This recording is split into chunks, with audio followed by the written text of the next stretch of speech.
ಓಂ ಶಾಂತಿ ಶಾಂತಿ ಶಾಂತಿ. ಹರಿ ಓಂ ತತ್ಸತ್. ಶ್ರೀರಾಮಕೃಷ್ಣಾರ್ಪಣಮಸ್ತು.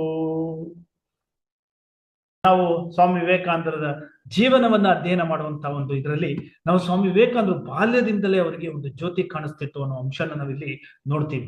ಸ್ವಾಮಿ ವಿವೇಕಾನಂದರಿಗೆ ಚಿಕ್ಕ ವಯಸ್ಸಿನಿಂದನೇ ಅವರು ಹುಟ್ಟುತ್ತಾಯಿಂದನೇ ಅವರಿಗೆ ಇದಕ್ಕೆ ಕಾರಣ ಏನಪ್ಪಾ ಅಂತ ನಾವು ತಿಳ್ಕೊಳಕ್ ಹೋದಾಗ ಸ್ವಾಮಿ ವಿವೇಕಾನಂದ ಹೇಗೆ ಈ ತರ ಎಲ್ಲ ಶಕ್ತಿ ಬಂತು ಅಂದ್ರೆ ಇದಕ್ಕೆ ಮುಖ್ಯವಾದಂತ ಕಾರಣ ಅವರ ತಾಯಿ. ಆ ತಾಯಿ ಕಾಶಿ ವಿಶ್ವೇಶ್ವರನಲ್ಲಿ ಆ ವೀರೇಶ್ವರನಲ್ಲಿ ಪ್ರಾರ್ಥನೆ ಸಲ್ಲಿಸಿ ಅವನಿಂದ ವರ ಪಡೆದ ಒಬ್ಬ ಒಂದು ಮಗುವನ್ನ ಪಡಿತಾರೆ. ಅಂದ್ರೆ ವಿವೇಕಾನಂದ ಸಾಮಾನ್ಯವಾಗಿ ಬಂದವರಲ್ಲ, ಈಶ್ವರ ರೂಪಿಯವರು, ಶಿವನ ಸ್ವರೂಪ ಅವರು. ಆ ಸಪ್ತ ಋಷಿ ಭೂಮಿಯಿಂದ ಬಂದ ಶಿವನ ಸ್ವರೂಪ. ಅದಕ್ಕಾಗಿನೇ ಅಷ್ಟು ಶಕ್ತಿ. ಅಂದ್ರೆ ತಾಯಿಯ ಪ್ರಾರ್ಥನೆ ಇಲ್ಲಿ ನಾವು ಮುಖ್ಯವಾಗಿ ಕಾಣ್ಬೇಕಾದ್ರು, ಯಾವ ತಾಯಿ ಯಾವ ರೀತಿ ಪ್ರಾರ್ಥನೆ ಮಾಡ್ತಾಳೋ ಅದೇ ರೀತಿ ಮಕ್ಕಳಾಗ್ತಾರೆ. ಯಾವ ತಾಯಿ ಒಂದು ಮಗುನ ಯಾವಾಗ್ಲೂ ನಿರಂತರ ಅದು ಬರೀ ಪ್ರಾಪಂಚಿಕದ ಆಸೆಗಳಿಗೇನೆ ಆ ಮಗುನ ಪ್ರೇರಣೆ. ಈಗಿನ ಕಾಲದಲ್ಲಿ ನಾವು ನೋಡ್ಬೋದು, ತಂದೆ ತಾಯಿ ಮಾತೆತ್ತಿದ್ರೆ ಮಕ್ಳಿಗೆ ಹೇಳೋದು ಚೆನ್ನಾಗಿ ಓದು, ಹೈಯೆಸ್ಟ್ ರ್ಯಾಂಕ್ ಪಡಿ, ಏನು ಕೆಲ್ಸಕ್ಕೆ ಹೋಗು, ಫಾರಿನ್ಗೆ ಹೋಗು, ಕಾರ್ ತಗೋ, ಬಂಗ್ಲೆ ತಗೋ, ಇಂಥ ಪ್ರಾಪಂಚಿಕದ ಆಸೆನೇ ತುಂಬಿಸ್ಕೊಂಡು ಹೋಗ್ತಿರ್ತಾರೆ ಮಕ್ಕಳಿಗೆ. ಅವಾಗ ಏನಾಗುತ್ತೆ, ಆ ಮಕ್ಕಳು ಹಂಗೇ ಬೆಳೀತಾರೆ. ಆಮೇಲೆ ಇನ್ನು ಕೆಲವ್ರು ನೋಡ್ತೀವಿ, ಎಷ್ಟೋ ಜನ, ನಾನು ಒಂದು ಉದಾಹರಣೆ ಕೊಡ್ತಾ ಇರ್ತೀನಿ. ನಮ್ಮ ಈ ಪೇರೆಂಟ್ಸ್ ಕೆಲವು ಇರ್ತಾರೆ, ಆ ಮಕ್ಕಳಿಗೆ ಹೇಗೆ ನಾವು ಬಾಲ್ಯದಿಂದಲೇ ಯಾವ ರೀತಿ ನಾವು ಕಲಿಸ್ಬೇಕು ಅನ್ನೋಕ್ಕೆ. ಒಂದು ಮಗು ಬಂದು ಒಂದು ತಂದೆನ ಕೇಳುತ್ತೆ, ಇದು ಸಾಮಾನ್ಯವಾಗಿ ಎಲ್ಲರೂ ಕೇಳಿರ್ತಾರ, ಅಪ್ಪ ನಂಗೆ ಪೆನ್ಸಿಲ್ ಬೇಕು ಅಂತ. ಇವತ್ತು ಆಫೀಸ್ಗೆ ಹೋಗ್ತೀನಲ್ಲ, ಎತ್ಕೊಂಡ್ ಬರ್ತೀನಿ ಅಂತ.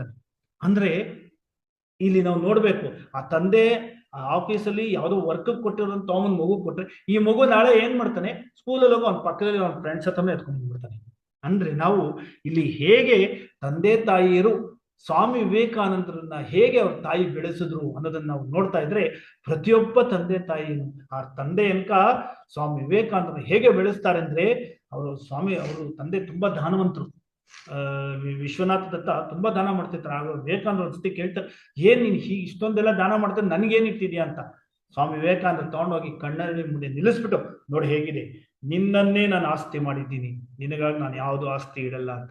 ಅಂದ್ರೆ ಇಂಥ ತಂದೆ ತಾಯಿಗಳು ಜನ್ಮ ಕೊಟ್ಟಿದ್ದಕ್ಕೇನೆ ವಿವೇಕಾನಂದರು ಅಂತ ಎಂತ ಒಂದು ಇಡೀ ಜಗತ್ತಿಗೆ ಮನುಕುಲಕ್ಕೇನೆ ಒಬ್ಬ ಕಳಶಪ್ರಾಯವಾದಂಥ ವ್ಯಕ್ತಿ ಆದ್ರು.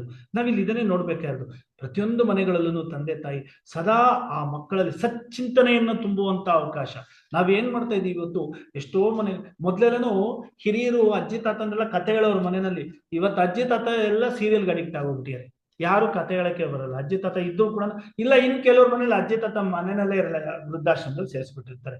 ಹೀಗಾಗ್ಬಿಟ್ಟು ಆ ಒಂದು ಹಳೆಯಲ್ಲಿ ನಾವು ಹೇಗ್ ಬೆಳಿತೀವಿ. ನಾವೆಲ್ಲ ಚಿಕ್ಕ ವಯಸ್ಸಲ್ಲಿ ನಮ್ಮ ಅಜ್ಜಿ ತಾತಂದ್ರ ದಿನ ಸಾಯಂಕಾಲ ಆದರೆ ಸಾಕು ಅವ್ರ ಜೊತೆ ಕೂತ್ಕೊಂಡು ಅವರು ಎಲ್ಲಾ ಕಥೆಗಳು ಯಾವ್ದು ಹೇಳ್ತಿದ್ರು, ಅವರು ಪುರಾಣಗಳದ್ದು ಎಲ್ಲ ನಮ್ಮ ಜೀವನಕ್ಕೆ ಬೇಕಾಗಿರುವಂತ. ಇವತ್ತು ಜೊತೆಗೆ ಇವತ್ತು ಏನಾಗಿದೆ, ನಮ್ಗೆ ನಾವೇ ಕಲಿತ್ಕೊಳ್ಳುವಂಥದ್ದು. ಯಾಕೆಂದ್ರೆ ಇವತ್ತು ಸೋಷಿಯಲ್ ಮೀಡಿಯಾ ಆಗಿದೆ, ಮಕ್ಕಳೇ ಕೂಡ ಯಾವ್ದು ಬೇಕಾದ್ರೂ ತಿಳ್ಕೊಬಹುದು. ಆದ್ರೆ ತಿಳ್ಕೊಳ್ಳೋದಕ್ಕೆ, ಜ್ಞಾನ ಪಡೆಯೋದಕ್ಕೆ ತುಂಬಾ ಅವಕಾಶಗಳಿದೆ. ಅದನ್ನ ನಾವು ಹೇಗ್ ಪಡಿತೀವಿ ಅನ್ನೋದೇ ಒಂದು ಮುಖ್ಯವಾಗಿದೆ ಅಲ್ವಾ ಮಕ್ಕಳ. ಹಾಗಾಗಿ ಇವತ್ತಿನ ಒಂದು ಈ ದಿನಗಳಲ್ಲಿ ನಾವು ಆದಷ್ಟು ಆ ಭಗವಂತನ ಚಿಂತನೆ, ಈ ಪ್ರಾಪಂಚಿಕದ ಚಿಂತನೆ ಕಡಿಮೆ ಮಾಡಿಕೊಂಡು ಇದು ಇರಬೇಕು, ಇದು ಜೀವನೋಪಾಯಕ್ಕೆ ಎಷ್ಟು ಬೇಕು, ಏನ್ ಮಾಡ್ಕೋಬೇಕು ಅಷ್ಟೇ ಇರ್ಬೇಕೆ ಹೊರತು ಇದೇ ಪ್ರಾಮುಖ್ಯ ಮಾಡ್ಕೊಂಡೋಗಿ ನೋಡಿ ಮೊದ್ಲೆಲ್ಲ ಹೇಳೋರು ಏನ್, ಇವಾಗ ಕೆಲವ್ರ ಮನೇಲಿ ಹೇಳ್ತಾರೆ, ನಮ್ಮ ಪೇರೆಂಟ್ ಬಂದು ಹೇಳಿದ್ರು, ಒಬ್ರು ಹೇಳ್ತಾರೆ, ಏನ್ ಈ ವಯಸ್ಸಿಗೆ ಮಕ್ಳಿಗೆಲ್ಲ ಈ ತರದೆಲ್ಲ ಕಲಿಸ್ತಾ ಇದ್ದೀರಾ, ಎಲ್ಲ ವಯಸ್ಸಾದ್ಮೇಲೆ ತಾನೇ ಅದ್ ಬೇಕಾಯ್ತು, ಇವಾಗೆಲ್ಲ ಆರಾಮಾಗಿರ್ಲಿ ಅಂತ. ವಯಸ್ಸಾದ್ಮೇಲೆ ಕಲಿಯೋಣ ಅಂತಂದ್ರೆ ಅಷ್ಟ್ರ ಕಿವಿ ಕೇಳ್ಸಲ್ಲ, ಕಾಲು ನಡಿಯಕ್ಕಾಗಲ್ಲ, ಕಣ್ ಕಾಣಿಸ, ಅವಾಗ ಯಾವ್ದನ್ನ ಓದಕ್ಕಾಗತ್ತೆ, ಯಾವ ಭಗವತ್ತನ ಚಿಂತನೆ ಮಾಡಕ್ಕಾಗತ್ತೆ ಅಲ್ವಾ. ಎಲ್ಲ ಚಿಕ್ಕ ವಯಸ್ಸಲ್ಲೇ ಅದನ್ನ ಬೆಳೆಸ್ಕೊಂಡ್ಬಿಡ್ಬೇಕು. ಅದೇ ನಮ್ಮ ಮಕ್ಕಳ ಸಂಘದ ಉದ್ದೇಶ, ಅದೇ ಆ ರೂಟೀನ್ ಸ್ಲಿಪ್ಪಿನ ಪ್ರಾಮುಖ್ಯ. ಇವಾಗ ರೂಟೀನ್ ಸ್ಲಿಪ್ನ ನೀವು ಫಾಲೋ ಮಾಡಿದ್ರಿ ಅನ್ಕೊಳ್ಳಿ, ನಿರಂತರ ಜೀವನದಲ್ಲಿ ಅದ್ಭುತವಾದಂತ ಒಂದು ವ್ಯಕ್ತಿ ಆಗ್ತೀರಾ ಅಂತ ಹೇಳ್ತಾ ಇವತ್ತಿನ ಈ ಒಂದು ಸಂಡೇ ಕ್ಲಾಸ್ ಅನ್ನ ಜೈಕಾರದೊಂದಿಗೆ ಸಂಪನ್ನಗೊಳಿಸೋಣ.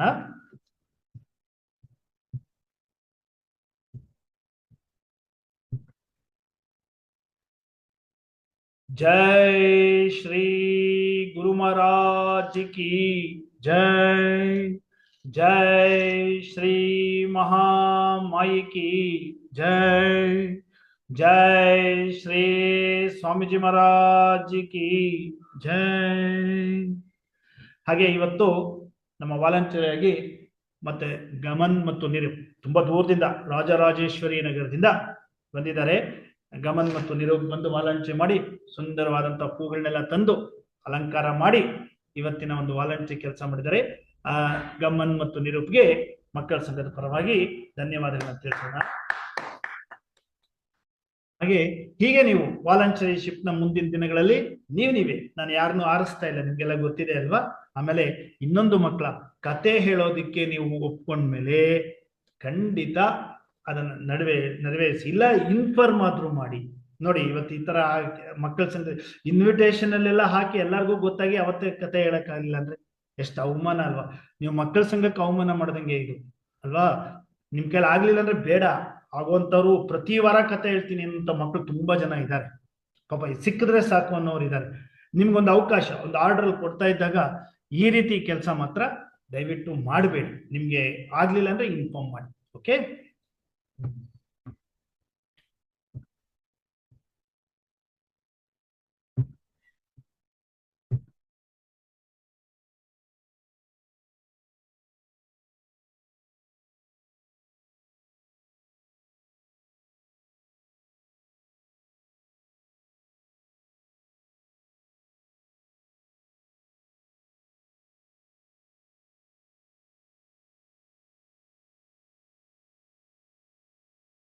जय राम कृष्णा सर।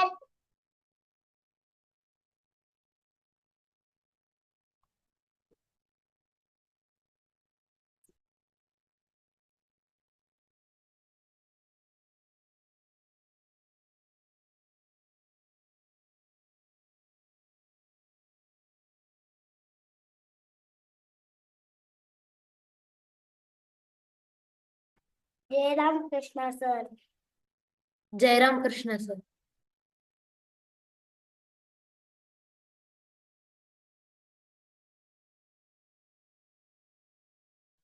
जय राम कृष्णा सर।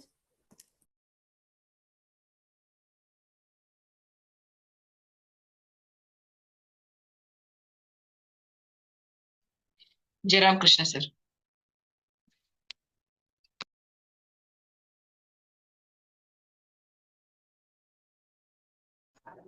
जय राम कृष्ण सर।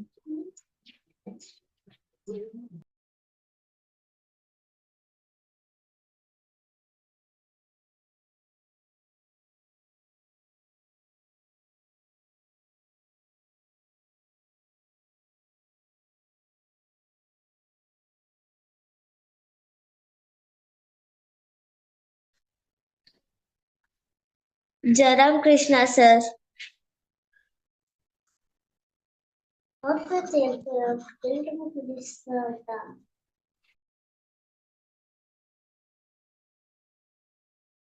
जय राम कृष्णा सर।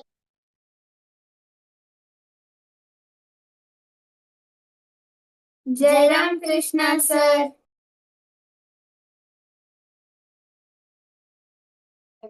जय राम कृष्ण सर।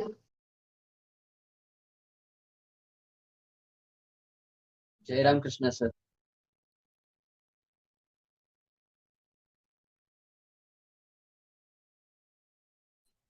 जय राम कृष्णा सर।